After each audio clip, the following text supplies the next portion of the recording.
नाचने लगे। परमात्मा के क्षण भर के लिए दर्शन हुआ, संतों की कृपा हुई। उनका जन्म देवर्षि नारद बन करके हुआ। नारद मुनि वेद व्यास जी से कहने लगे, देख लिया यह संतों की कृपा है, आप तो संतों का आश्रय लो, सब कार्य आपका संपन्न हो जाएगा। वेद व्यास जी ने उन 4 चतुर्थ श्लोकी भागवत को 18,000 श्लोकों में प्रवत कर दिया। जैसे ही 18,000 श्लोकों में प्रवत किया, मन में विचार करने लगे, इसे किसे सुनाऊं, इसका उत्तराधिकारी कौन है। मन में भाव आया, इसका उत्तराधिकारी तो सिर्फ एक ही है, जिसका नाम है सुखदेव जी महाराज। परंतु श्री सुखदेव जी महाराज तो तप में विलीन थे। कैसे उनको सुनाऊं, वो तो मेरे पास आते ही नहीं है। श्री सूत जी महाराज कहते हैं, यावस्त्राभिषं तत्र वेतं पुनास्या यावद भूमंडलो कृत्ते व्यासवेतं चनास्यः। श्री व्यास जी महाराज उदास हो गए कि व्यास जी महाराज के हृदय से आवाज निकली, देखो 4 उंगल की लंगोट भी जिसने त्याग दी, ऐसे श्री सुखदेव जी को खींच करके लाने की सामर्थ्य कहाँ है। परंतु आजकल ऐसे महात्माओं के, ऐसे संतों के दर्शन कहाँ होते हैं। परंतु ऐसे संत महात्मा हैं जिनके बदौलत ही यह सृष्टि टिकी हुई है। तो श्री वेद व्यास जी ने अपने छोटे छोटे नन्हे नन्हे शिष्यों को बुलाया, भागवत के श्लोक उनको रटवा दिए। कहने लगे, जाओ बट वृक्ष के नीचे श्री सुखदेव जी महाराज बैठे होंगे, जाकर के उनके सन्मुख गुनगुनाना, उनकी समाधि टूट जाएगी। एक श्लोक, आधा श्लोक रटवा दिया। रटा करके वे बच्चे नन्हे नन्हे जो थे गए श्री सुखदेव जी महाराज के समक्ष में जाकर के उन श्लोकों का गान किया। इतना सुंदर श्लोक है। श्री नन्हे नन्हे बच्चे कहते हैं, जयति तेधिका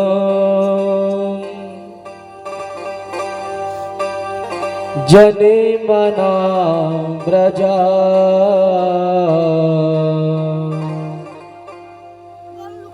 श्रयति इंदिरा शाश्वतत्रे। कि ब्रज में ही जन्म हुआ है, जनमना ब्रजा। ऐसे भगवान श्री कृष्ण हैं। जैसे ही आधा श्लोक गुनगुनाया, श्री सुखदेव जी महाराज की समाधि टूटी। नन्हे नन्हे शिष्यों से कहा, बेटा और सुनाओ। बच्चे ने कहा कि हमें इतना ही आता है, यदि आप और सुनना चाहते हैं तो अपने पिताजी के पास चलिए। जैसे ही पिताजी का नाम सुना, फिर अपनी तपस्या में लीन हो गए। नन्हे नन्हे बच्चे दौड़े दौड़े गए, गुरुजी से कहने लगे, गुरुजी हमने श्लोक गाया था, समाधि तो टूटी थी, परंतु वे, हमने कहा कि पिताजी आपको बुलाए हैं, तो वे फिर समाधि में लीन हो गए। पिताजी ने फिर दूसरा श्लोक बताया।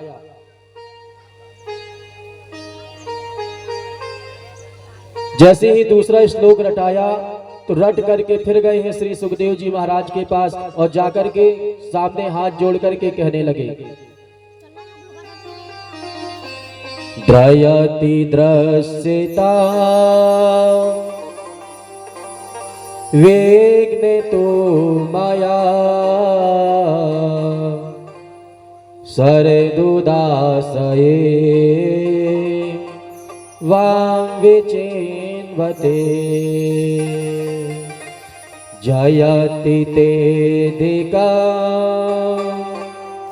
जने मना व्रजा श्रयति इंदिरा सास्वेदात्रे।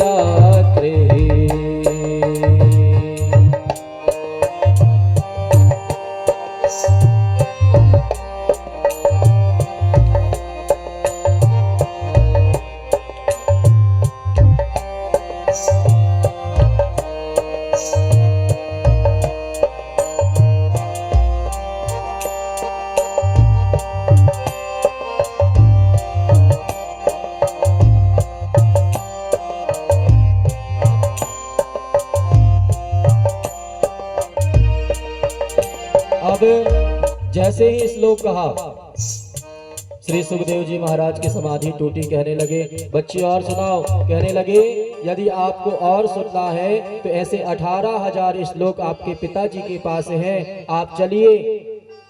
जैसे ही श्री सुखदेव जी महाराज ने सुना, जैसे ही समाधि से उठ करके दौड़ करके गए हैं, श्री सुखदेव जी महाराज वेद व्यास जी के चरणों में साष्टांग लेट करके प्रणाम किया है और कहने लगे कि आप भी मुझे इन श्लोकों के गान को सुनाइए। परंतु श्री वेद व्यास जी मन में विचार करने लगे, यदि मैं कहूं कि मेरा पुत्र उत्तम है इस श्रीमद् भागवत जी के लिए, तो लोग कहेंगे कि अपना पुत्र है इसलिए ये उनको बता रहे हैं। यदि मैं इसकी परीक्षा लूं तो ज्यादा श्रेष्ठ रहेगा। यदि जनक जी यदि स्वयं कह दें कि आपका पुत्र उत्तम है तो मैं मानूंगा। अपने बालक को परीक्षा के लिए श्री जनक जी के आश्रम भेज दिया। जनक जी के आश्रम में गए हैं, यहां से खबर कर दिया कि मेरा बालक आ रहा है, परीक्षा लेना है।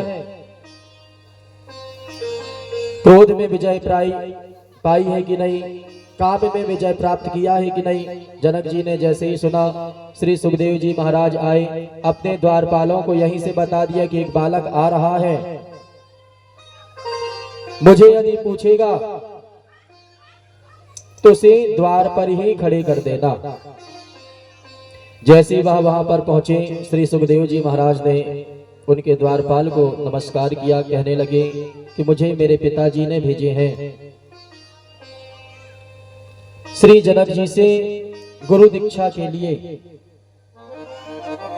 द्वारपाल दौड़ करके बताए कि आपने कहा था कि वह बालक आएगा, वह आया हुआ है। जनक जी ने कहा कि उसे द्वार पर ही खड़े रख दो, यदि थोड़ा भी क्रोध उसके मस्तिष्क पर दिखता है तो द्वार से ही भगा देना। परंतु 1 दिन हो गए, 2 दिन हो गए, जैसा वह बालक आया था वैसा ही चुपचाप खड़ा हुआ है, मस्तिष्क पर एक भी सिसक नहीं। 3 दिन हो गए, 4 दिन हो गए, 5 दिन हो गए। द्वारपाल दौड़ करके बताया, अरे महाराज, वह पुत्र जैसा आया था आज भी वैसे ही अवस्था में खड़ा हुआ है। जनक जी दौड़ करके आए और साष्टांग लेट करके प्रणाम किया कि मुझसे बहुत बड़ी गलती हो गई, प्रभु मुझे क्षमा करना, आप तो साक्षात परमेश्वर हैं। जनक जी ने कहा कि क्रोध पर विजय प्राप्त कर ली। अंदर प्रवेश कराया, एक जगह बिठाल दिया जहां पर सुंदर स्त्रियां थीं। न जाने कितनी स्त्रियां थीं, उनके आसपास घूमने लगी, चुंबन करने लगी, प्रेम करने लगी। परंतु वह जो बालक था चुपचाप जिस अवस्था में बैठा हुआ था वैसे ही अवस्था में वह बैठा हुआ था। जनक जी ने देखा कोई भी भाव नहीं है। जैसे ही दौड़े दौड़े गए, श्री सुखदेव जी के समक्ष लेट करके श्री सुखदेव जी महाराज के चरणों में उन्होंने प्रणाम किया कि मुझसे बहुत बड़ी गलती हो गई, आप मुझे अपना बालक समझ करके क्षमा करना। मैं आपको जान नहीं पाया, मैं आपको पहचान नहीं पाया, आपकी कृपा मुझ पर हो जाए, मुझे आप क्षमा कर देना। इस प्रकार के भाव रखते हुए जनक जी ने उनको प्रणाम किया। श्री सुखदेव जी महाराज कहने लगे, मैं तो आपके यहाँ वेद अध्ययन करने के लिए आया हूँ, मेरे पिताजी ने मुझे भेजा है। परंतु जनक जी कहने लगे, अरे मैं कौन होता हूँ आपको वेद का अध्ययन कराने वाला? आप स्वयं विराट पुरुष हैं, आप स्वयं परमात्मा हैं। आप मुझे क्षमा कर देना। और ऐसी ही खबर उन्होंने श्री वेदव्यास जी को भेजी।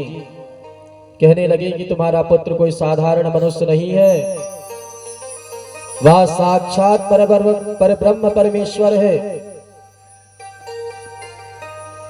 श्री सुखदेव जी महाराज को उनके पिताजी ने सुंदर 18,000 श्लोकों का दान किया।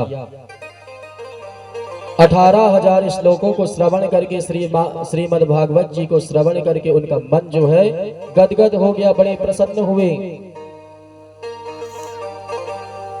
यम प्रवजन्त मनोपेतमपेत कृत्यं द्वैपायनो विरह कातर आजुहावा पुत्रेति तन्मयान्तर्गो विनेन्दुष्टं सर्वभूत हृदयं मुनिमानतोऽस्मि। बोलिए वृंदावन बिहारी लाल की जय हो। भगवान श्री सुखदेव जी महाराज दिगंबर जरूर है, परंतु श्री वेदव्यास जी ने 4 उंगल की कोपिन पहनाई। यदि समाज में रहना है तो हम नग्न अवस्था में नहीं रह सकते, कम से कम हमें कोपिन लगोट जरूर लगानी पड़ेगी यदि हमें समाज में रहना है। श्री सूत जी महाराज कहते हैं कि श्री सुखदेव जी महाराज बड़े प्रसन्न हुए। वहीं श्री सुखदेव जी महाराज जब राजश्री राजा परीक्षित को जब 7 दिवसीय में मरने का जब श्राप मिला, तो वहीं श्री सुखदेव जी महाराज कोई भी निराकरण नहीं मिला। अंत में श्री सुखदेव जी महाराज ने उनको 7 दिवसीय श्रीमद् भागवत जी का श्रवण करा करके उनका जीवन धन्य बनाया। ऐसे श्री सुखदेव जी महाराज हुए हैं, इतना सुंदर उनका चरित्र हुआ है। बोलिए श्री सुखदेव जी महाराज की जय हो, विश्वनाथ भगवान की जय हो, जगदम्बा मैया की जय हो।